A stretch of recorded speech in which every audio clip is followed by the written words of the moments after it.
Back to Good Morning Tobago on Tobago Updates. Well, viewers, there's a lot of attention right now is on the THA and what's been going on, especially where the chief administrator, the street administrator, the role of the chief administrator is concerned.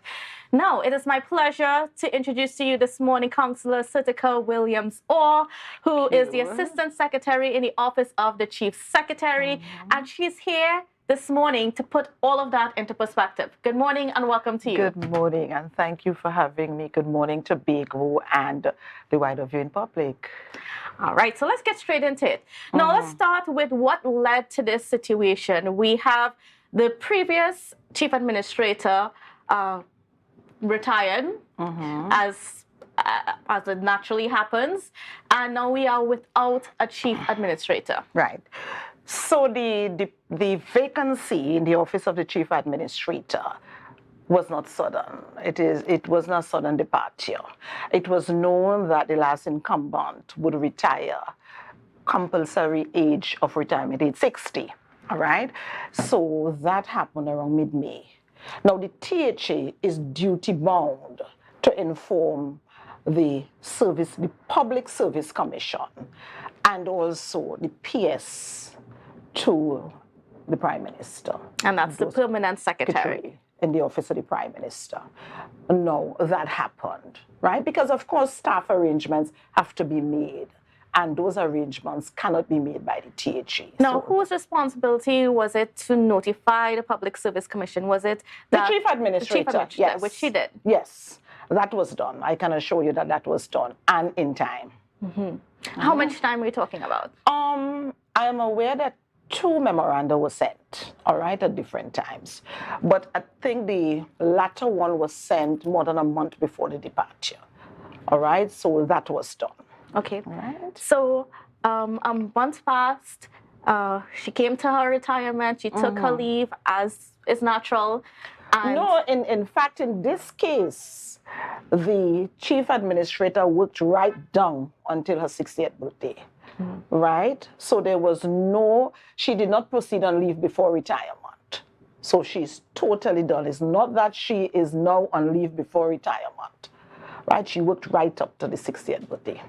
So she retired and there was no replacement. Well, let me tell you what the process should be. Now we know that there's a Public Service Commission. All right, it's a creature of the Constitution. And just before we go into that, let's just spend a little minute and just explain what the Public Service Commission is for those who may not be aware. Okay, now there are more than one, right? There are service commissions, creatures of the Constitution of this land, with certain responsibilities to appoint, to promote, to enforce standards of conduct, to discipline, to transfer, to confirm appointments. In this case, the Public Service Commission, and it's enshrined in Section 120 of the Constitution. So it tells you that. The public, and I'm careful to say Public Service Commission because there's judicial and legal, there is teaching, there is police. Yes. Right? So this Public Service Commission takes care of civil servants, prison services, fire services. So in other words, the secretaries, yes, the politicians, those policymakers do not have any authority. The service commissions are the buffer zones between the administration, the public administration, and the executive. The commissions, you could call it the insulators. All right, so the executive has no direct intervention. All right, so Section 120 of the Constitution says there shall be a Public Service Commission. There shall be a chairman, a deputy, no less than 2 or more than 4 other members. So it can the composition can either be 4 or 6, between 4 and 6 members. The Public Service Commission regulations, I think it is Regulation 5, says that a quorum at any meeting is 3 members, all right? If the chairman is absent and the deputy is present, the deputy chairs. If both deputy and chair are absent, the remaining members will choose among themselves a chair for that meeting. So that is clear. Regulation 5, and I think also Section 129(2) of the Constitution speaks to the quorum at the meeting of a service commission. Right? And, you know, that is important because we have a situation where we did not have a chairman for a while. Where? The deputy chairman for the Public Service Commission. That does not prevent the Public Service Commission from meeting and carrying out its statutory duties, right? Because as I said, both the Public Service Commission regulations and Section 129(2) of the Constitution says a quorum. Right. It's 3 members. So the fact that a deputy was appointed at 2 p.m. on Monday, only a deputy, only one office filled, means that the Public Service Commission was fully constituted up to 1:59 p.m. on Monday. So right? in other words, then they were in a position to treat with the matter of the retirement of the chief administrator. Of course. A quorum, 3 members. Let us remember that. It does not say that the quorum must include the chairman and or the deputy. A quorum, 3 members. All right. Now, so we come to this situation where the chief administrator retired and there needs to be a replacement. Now, from my knowledge, what happens is that the permanent secretary that's in the Ministry of Tobago, the Prime Minister's office, usually graduates into that position of the chief administrator. That is not necessarily true, you know. Okay.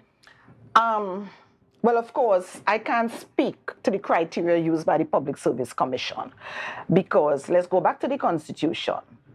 Section 129 of the Constitution allows the Public Service Commission, with the approval of the Prime Minister, to regulate its procedures. All right? It has not always been true that the officer who sits in an acting capacity at CAS is automatically promoted or transferred to the office of the chief administrator. That is not necessarily so. I have worked long enough. I worked long enough in the THA to see other arrangements happen. I remember one officer who held an appointment as Deputy Permanent Secretary in a ministry in Trinidad, appointed to the office of Chief Administrator. Fine. In, I think, 2014, the then Chief Administrator was transferred to the office of Permanent Secretary at CAST. At that same time, there was an officer who held a substantive appointment as Administrator THA, who was acting in a higher position at CAS, was not appointed to the office of Chief Administrator. What happened then, another officer who was working in Trinidad at a ministry in Trinidad was brought to the office of Chief Administrator. Now that person who came was junior as an administrator to the person who was sitting at CAST. But that person was appointed to the office of Chief Administrator, acting capacity first and then subsequently promoted. All right. Right? I have seen after that officer retired, the officer who was next appointed to administrator, to the office of administrator, who was the one who was at CAST in 2014, was now appointed to the office. When that officer retired, may have been about a year and a half ago, the officer who retired this year, was brought from OPM CAS to THA. So it has not always been an automatic move from PS CAS to Chief Administrator THA. All right, well, we're going to stick a pin right there, and we're going to continue our discussions on what's been happening with the Chief Administrator, that position, when we come back after this break. Welcome back to Good Morning Tobago on Tobago Updates. Well, viewers, we are continuing our discussions with Cllr Certica Williams-Orr, who is Assistant Secretary in the Office of the Chief Secretary, and who has quite an extensive, experience in the public service. 41 years. 41 years, she says, of experience in the public service. So she's very well acquainted with, how it runs and just a lot of the nuances. Now, before we went to the break, we were speaking a little bit about just what normally happens when the chief administrator retires, as has happened in May. And we were talking about how it's a lot of the times the permanent secretary in the office of the chief secretary moves over to... Well, Kandace, it is, when you say move over, you have to look at substantive appointment, seniority of these persons. So most of them will hold substantive appointment at a very high level. Right. So it will be natural progression for them. Okay? Most of our administrators, if you check through the years, they are either offered acting appointments to ministries and departments in Trinidad as deputy permanent secretaries or permanent secretaries. Some have gone on to be promoted to those offices as a result of success at the assessment when those vacancies are advertised, right? So that is how it works. Good? Now, the THA is duty-bound, or was duty-bound, to inform, as I said before, the Public Service Commission through the Director of Personnel Administration and the PS in the Office of the Prime Minister about the retirement, and a vacancy will arise, right? Now, we have to understand that the THA access, the access, there shall be assigned a chief administrator, good, who, for the purposes of Section 121 of the Constitution, shall be a public officer, all right?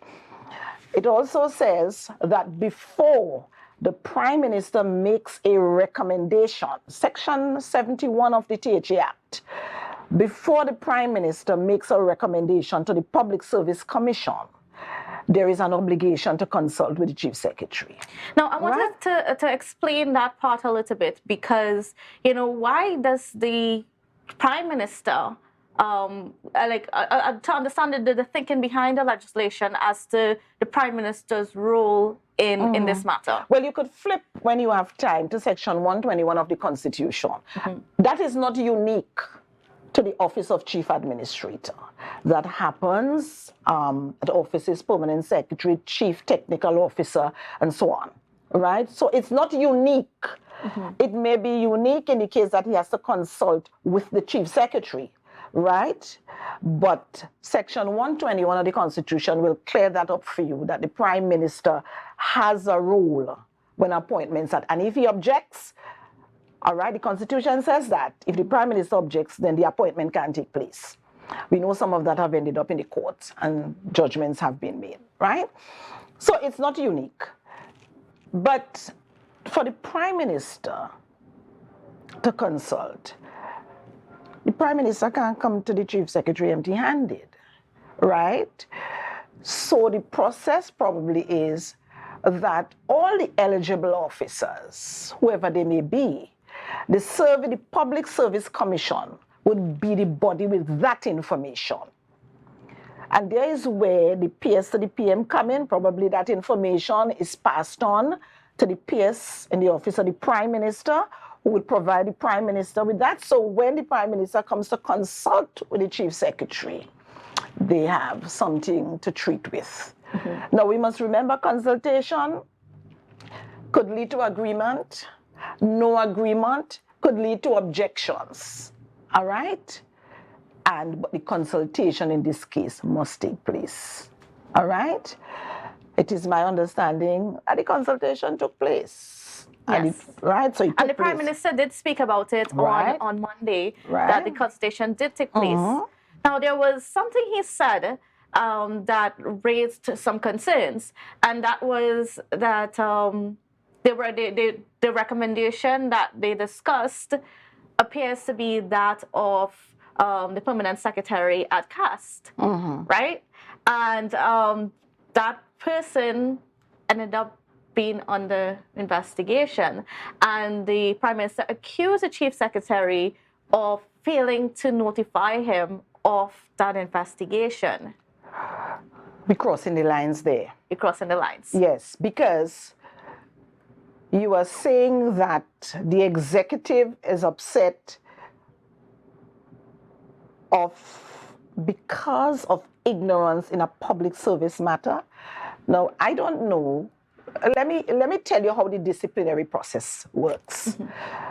Flip back to when you have time, or for those in the viewing public, Public Service Commission Regulations, Chapter 8, from Regulation 84, the disciplinary process is laid out quite clear.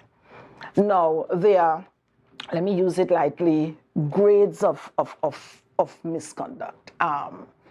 85 to 89, they're about deal with the minor infractions. Gross misconduct, those allegations, you start at 90. Now, the Chief Secretary is not the person or not the office from which allegations of misconduct would be made to the Service Commission. That is not the role, the business of the Chief Secretary.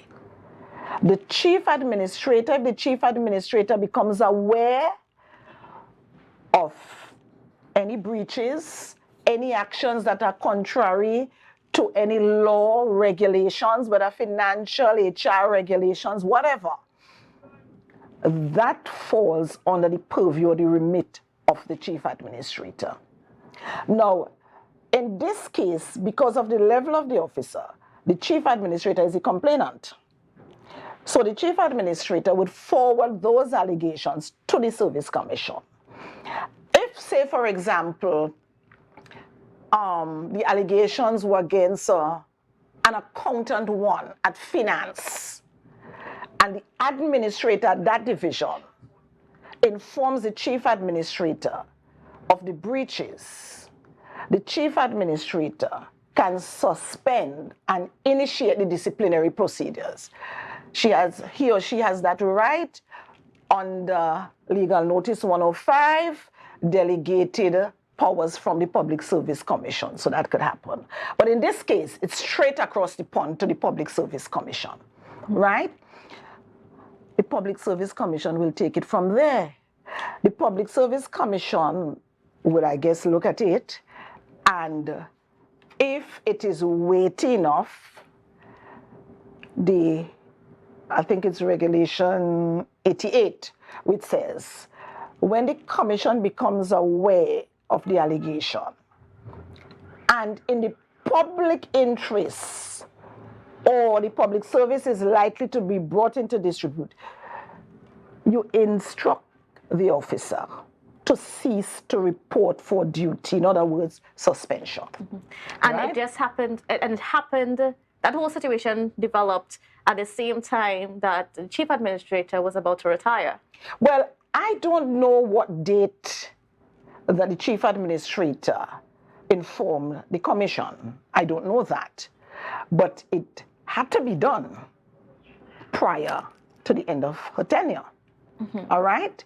So even before the consultation took place between the Prime Minister and the Chief Secretary, the Commission was already aware. Okay. Because the consultation took place after May 18th. So the Commission was already informed. All right? And it is not the place. I am not sure that the Chief Secretary was aware that allegations. No, I am not sure. I am not sure because nothing in the reg says that the chief secretary has to be informed. I know Regulation 86 says that nothing in these regulations prevents the ministry or department from informing the police. 86 says that, right? So I am not sure, and Kandace, I am not sure if when the consultation took place that name was considered. I don't think so, right? So the disciplinary action has, the chief secretary has no remit, no locus standi in that matter. All right, we have to stick a pin there because we got to go to a quick break. But viewers, we are going to continue this and we're going to get in a little deeper. So don't go anywhere.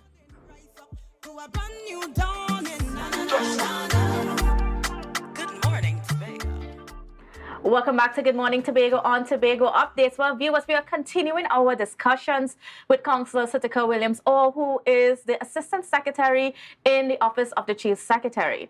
Now, before the break, we were speaking a little bit about the accusation made by Prime Minister Dr. Keith Rowley in regards to, whether or not the Chief Secretary knew that a certain recommendation was under investigation, and as a result, that person got suspended and was not able to, move up. Is that the right word? Or to lateral movement. The natural movement because into the same salary group. Right, to replace the chief administrator that retired. Now, one of the things that came up is this whole matter of this investigation that's going on. So there was an investigation, an audit, whatever you want to term it, that led to the Public Service Commission choosing to take some action against this person. What can you tell me about this investigation? Because the Prime Minister says that the Chief Secretary might have been aware and failed to advise him in that meeting where they discussed the whole matter of the retirement of the Chief Administrator. So what can you tell us about that investigation? Kandace, let me put something in the mix here before we go any further. It is curious that if I understand some of the statements made on Monday, one of the statements, and correct me if my interpretation is incorrect, is that the Public Service Commission was not fully constituted and would only be so when a member was appointed, and that appointment took place at 2 p.m. on Monday. But I asked the question, if the Public Service Commission was not fully constituted and therefore retarded the appointment of an officer to fill the vacancy of Chief Administrator, who suspended the officer who was at PSCAS? Which body instructed that officer to cease to report for work? The only body that can give such an instruction is the very Public Service Commission. So are you saying that an illegal act was committed? Or are we to understand that the commission became unconstitutional after that instruction was given? What is it? Because you cannot have a suspension on one hand by the commission and then say to us that the reason there was not an appointment, whether to act or by promotion as chief administrator, the commission was not fully constituted. And if only one person was appointed on Monday, it tells me that the commission had a quorum up to 1:59 p.m. on Monday. Right, now we go back to this question of audit and whatever. I have not seen the letter, neither personally or social media or in the print, what the letter to the officer who was suspended reads. I don't know. So I don't know that it says anything based on an audit conducted by the Tobago House of Assembly, right? I don't know if the Prime Minister was so privileged, but I am not. I could tell you that the Public Service Commission would not inform the Chief Secretary of that. The Public Service Commission is not obligated to so do, right? So the Public Service Commission would inform the PS to the PM. So probably, I don't know if the Prime Minister saw it at his office or not. I don't know. I can't say, right? I have had no peek at it.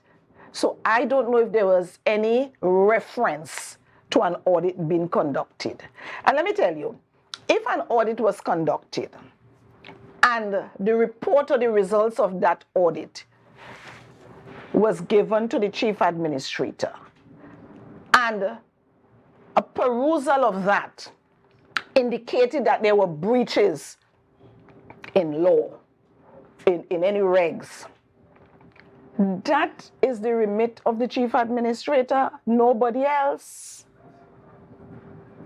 Now, is there any indication that the reason for the suspension had anything to do with that public officer's role in some division of the THA previous to their position as permanent secretary in CAST? It may be. Right from the utterances of the Prime Minister, it seems as though it was not while the officer sat as PS OPM CAST, right?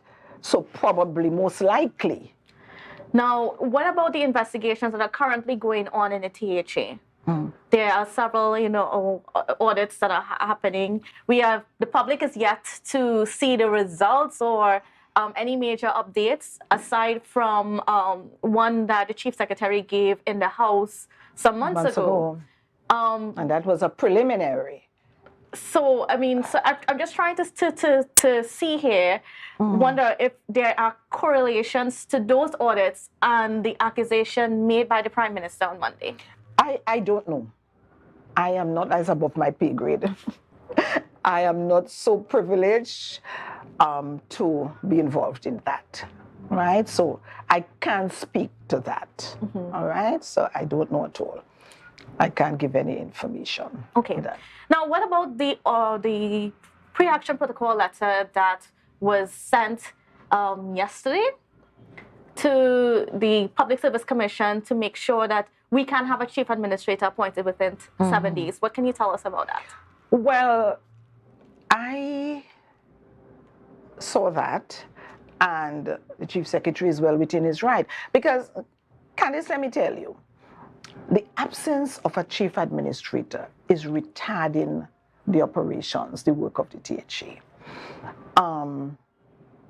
The Chief Administrator, and let me make this clear, the THA Act says there should be a Chief Administrator, but we feel or we think that the Chief Administrator must sit in the office of the Chief Secretary. That is not what the Act says, eh?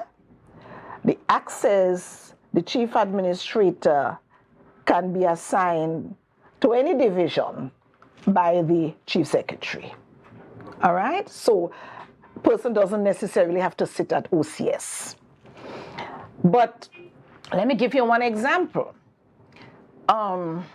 In terms of public officers, the Public Service Commission has delegated certain responsibilities to senior managers in the public service, the Chief Administrator being one, to appoint, continue temporary appointment, acting appointments, confirmation, transfer, to exert disciplinary action, and so on. And the Director HR also hold delegated authority, but up to age 34. From 35 upwards is the Chief Administrator. So you could imagine the staffing arrangements that need approval between May 18th to today. So then it leads to the question now, who is performing those duties? Because on Friday, Dr. Faith B. Israel, the Deputy Chief Secretary, she said that the Chief Secretary, Fali Augustine, is treating with matters out in some fires that resulted from this situation. But he will not be doing public service work. I mean, he can treat with the fires, probably giving guidance and that kind of thing. But remember, the Chief Secretary cannot perform the role of the Chief Administrator. Eh? So then who is performing those roles at this point in time? No one. Because unlike ministries and departments that may have a permanent secretary and a deputy permanent secretary, there is no deputy chief administrator, there is no assistant chief administrator, right? There are some financial matters, procurement matters that are in the limbo. Good?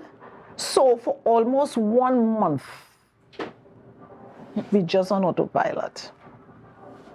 And how is this affecting, let's say, the people on the ground, the workers? Well, let me tell you something also, how the vacancy at OPM CAST is also affecting the THA. Now, in government budgetary cycle, that is for another conversation. Coming up soon, though. When a release of funds is made by the Ministry of Finance, a release doesn't mean that you got the check. It doesn't mean that you have your money to spend. That now triggers what is called an application for grants of credit on the Exchequer account. Now, other ministries and departments in Trinidad, the permanent secretary can make that application for the respective ministry or department. The THA, which is a creature of the constitution of the land, does not have such legal authority. Speak, Bill. I had to check in here. You see how autonomy is important. If that conversation keeps cropping up. Right. So the PS at OPM CAST has to make that application for the grants of credit on the Exchequer account for the THA. So if there is a release of fund, it got no permanent secretary there. The only saving grace may be that another permanent secretary in the office of the Prime Minister may sign, because it has to be signed personally by the permanent secretary and an auditor, right? So if that is done, the check is done to the chief administrator, we ain't got none. So then the money does not come through? Kandace, it is more than just squabbling about you weren't told that a recommended person was facing disciplinary action. It goes beyond that. The THA is in a stranglehold. Is in a stranglehold. Right? And let me say, any administrative function, who is going to perform it? Who is the authorized person between this gap? Let's say someone is appointed to act or is appointed on promotion to the office of chief administrator tomorrow. Who's going to fill the gap? Who is there to fill all the action that should have been, the actions that should have taken place between May 18th and today? It's a stranglehold situation, right? But let us get some things clear. There is need for a consultation before the Prime Minister makes a recommendation to the Commission. There should be consultation with the Chief Sec, right? A vacancy of Chief Administrator exists. Consultation took place. Somebody at another ministry was suspended. That person holds a substantive appointment as Administrator THA. Let's understand that. So probably it was on that basis that there was consideration, all right? Or let me say recommendation. But, so that didn't happen. Good? The THA is still left without a chief administrator. The chief secretary has no involvement in disciplinary action of public officers, right? That is a matter for the chief administrator and the Public Service Commission. All right. Right? Well, unfortunately, that's how we're going to have to leave this conversation. Now, there is so much to discuss in regards to even how the Public Service Commission works, because as I said before we began this conversation, there's a whole lot that happens within the THA that is related to the work of the Public Service Commission. Of course. You know, even the whole situation of short-term contracts that's become endemic to the THA. That is not the Public Service Commission. That is not, but you know, it was used to fill in positions, the vacancies that were not being filled. It's a whole long discussion that we should have at another time. And I hope that Ms. Certica Williams-Orr, that you will be on with us and we can discuss some of these matters as we go forward. So thank you again for being here with us. Thank you for having me. And viewers, don't go anywhere because we've got quite a bit more coming up for you on GMT after this break.